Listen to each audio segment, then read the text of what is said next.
Hello ಬಿಸಿ ಗೆಳೆಯರೇ, weight loss ಆಗ್ಬೇಕಂತ ನೋಡ್ತಾ ಇರುವವರಿಗೆ ಇದು ನಿಮಗೇನೆ. ಇನ್ಮೇಲೆ ನೀವು ವೆಯ್ಟ್ ಲಾಸ್ ಆಗ್ಬೇಕು ಅಂದ್ರೆ ಫುಡ್ಗೆ ದೂರವಾಗಿ ಇರ್ಬೇಕಾಗಿಲ್ಲ. ಸುಮಾರು ಜನ ವೆಯ್ಟ್ ಲಾಸ್ ಆಗ್ಬೇಕು ಅಂತ ಪ್ಲಾನ್ ಮಾಡುವಾಗ ತುಂಬಾ ಕಷ್ಟವಾಗಿ ತಿನ್ನೋದು ಬಿಟ್ಬಿಡ್ತಾರೆ. ನಿಜಕ್ಕೆ ಈ ತರ ತಿಂಡಿ ನಿಲ್ಸೋದು ನಿಮಗೆ ಸಹಾಯ ಮಾಡಕ್ಕೆ ಆಗಲ್ಲ.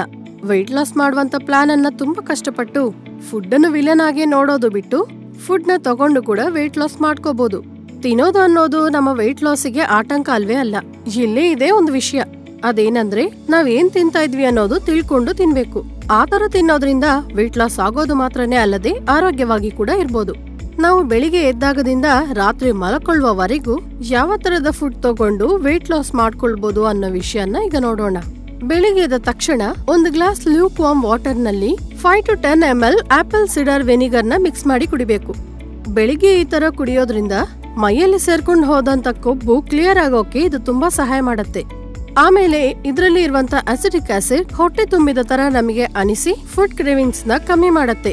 ಈಗ ಬ್ರೇಕ್ಫಾಸ್ಟ್. ವೆಯ್ಟ್ ಲಾಸ್ ಮಾಡ್ಬೇಕು ಅನ್ನೋರಿಗೆ ಬ್ರೇಕ್ಫಾಸ್ಟ್ ಅನ್ನೋದು ತುಂಬಾ ಕೀಲಕವಾದದ್ದು. ಇದರಲ್ಲಿ ಮುಖ್ಯವಾಗಿ ಪ್ರೋಟೀನ್ಸ್ ಜಾಸ್ತಿ ಇರುವಂತ ಫುಡ್ ತಗೋಬೇಕು. ಯಾಕಂದ್ರೆ ಪ್ರೋಟೀನ್ ಹಸಿವನ್ನು ಮತ್ತು ಏನಾದ್ರೂ ತಿನ್ಬೇಕು ಅನ್ನೋ ಆಸೆನೂ ಕೂಡ ಕಮ್ಮಿ ಮಾಡಿಸುತ್ತೆ. ಉದಾಹರಣೆಗೆ ಬ್ರೇಕ್ಫಾಸ್ಟ್ ನಲ್ಲಿ ದಲಿಯಾ ಇಲ್ಲ ಓಟ್ಸ್ ಉಪ್ಮಾ, ಹೆಸರು ಬೇಳೆ ಪರಾಟ. ಬೇಕಾದ್ರೆ ಈ ಪರಾಟದಲ್ಲಿ ಸ್ವಲ್ಪ ಜೀರಿಗೆ ಪುಡಿ, ಪೆಪ್ಪರ್ ಪುಡಿ ಕೂಡ ಮಿಕ್ಸ್ ಮಾಡ್ಕೋಬಹುದು. ಆಮೇಲೆ ಬೇಯಿಸಿದಂತ ಹೆಸರು ಬೇಳೆ, ಗ್ರೀನ್ ಪೀಸ್ ಬಟಾಣಿ, ಆಮೇಲೆ ಕಾಜು ಇರೋ ತರ ನೋಡ್ಕೋಬೇಕು. ಲಂಚ್ ವಿಷಯಕ್ಕೆ ಬಂದ್ರೆ ನಾವು ಲಂಚ್ ಟೈಮಲ್ಲಿ ತಗೊಳ್ಳುವ ಆಹಾರದಲ್ಲಿ ಪ್ರೋಟೀನ್ಸ್, ಕಾರ್ಬೋಹೈಡ್ರೇಟ್ಸ್ ಮತ್ತು ಬೇರೆ ಪೌಷ್ಟಿಕತೆ ಇರೋ ತರ ನೋಡ್ಕೋಬೇಕು. ನೆನಪಿಟ್ಕೊಳ್ಬೇಕಾದಂತ ವಿಷಯ ಏನು ಅಂದ್ರೆ ಎಷ್ಟು ಹಸಿವಿದ್ರೆ ಅಷ್ಟೇ ತಿನ್ಬೇಕು, ಜಾಸ್ತಿ ತಿನ್ಲೇಬಾರ್ದು. ಬೇಕಾದಷ್ಟೇ ತಿನ್ನೋದ್ರಿಂದ ಸರಿಯಾಗಿ 4 ಗಂಟೆ ಮತ್ತೆ ನಮಗೆ ಹಸಿವಾಗತ್ತೆ. ಆ ತರ ಹಸಿವಾಗ್ಲಿಲ್ಲ ಅಂದ್ರೆ ನೀವು ಜಾಸ್ತಿಯಾಗಿ ತಿಂತಾ ಇದ್ರಿ ಅನ್ನೋಕೆ ಇದೊಂದು ಸೂಚನೆ ಆಗ್ಬಹುದು. ಲಂಚ್ ನಲ್ಲಿ ತಗೊಳ್ಬೇಕಾದಂತ ಆಹಾರಗಳು 2 ಮಲ್ಟಿಗ್ರೈನ್ ಚಪಾತಿಗಳು, ನೀರಿನಾಂಶ ಜಾಸ್ತಿ ಇರುವಂತ ತರಕಾರಿಗಳಲ್ಲಿ ಮಾಡಿದ ಊಟವನ್ನು ಊಟ ಮಾಡ್ಬೇಕು. ನೀರಿನಾಂಶ ಜಾಸ್ತಿ ಇರುವಂತ ತರಕಾರಿಗಳು ಸೊರಕಾಯಿ, ಬೀರೆಕಾಯಿ, ಹಾಗಲಕಾಯಿ ಮತ್ತು ಬೆಂಡೆಕಾಯಿ. ಆಮೇಲೆ ಕ್ಯಾರೆಟ್, ಸೊಪ್ಪಿನ ಸಲಾಡ್ಸ್, ಆಮೇಲೆ 1 ಗ್ಲಾಸ್ ಮಜ್ಜಿಗೆ ಕೂಡ ನಾವು ತಗೋಬಹುದು. ಸಂಜೆ ಆಯ್ತಂದ್ರೇನೆ ಸಾಕು, ಸ್ನಾಕ್ಸ್ ತಿನ್ನೋದೇ ಇರೋಕೆ ಆಗಲ್ಲ. ಚಿಪ್ಸ್, ಚಾಕ್ಲೇಟ್ಸ್ ಮತ್ತು ಎಣ್ಣೆಲಿ ಮಾಡಿದ ಫುಡ್ ತಿನ್ನೋದೇ ನಮಗೆ ಅಭ್ಯಾಸ. ವೆಯ್ಟ್ ಲಾಸ್ ಆಗ್ಬೇಕು ಅಂತ ಅನ್ಕೊಳ್ಳುವಾಗ ಸಂಜೆ ಸಮಯದಲ್ಲಿ ಗ್ರೀನ್ ಟೀ ತಗೋಬೇಕು. ಇದ್ರ ಜೊತೆ ಲೈಟ್ ಆಗಿರುವಂತ ಫುಡ್ ಅಂದ್ರೆ ಮಖಾನ, ಪೋರಿ ಈ ತರದ್ ತಗೋಬಹುದು.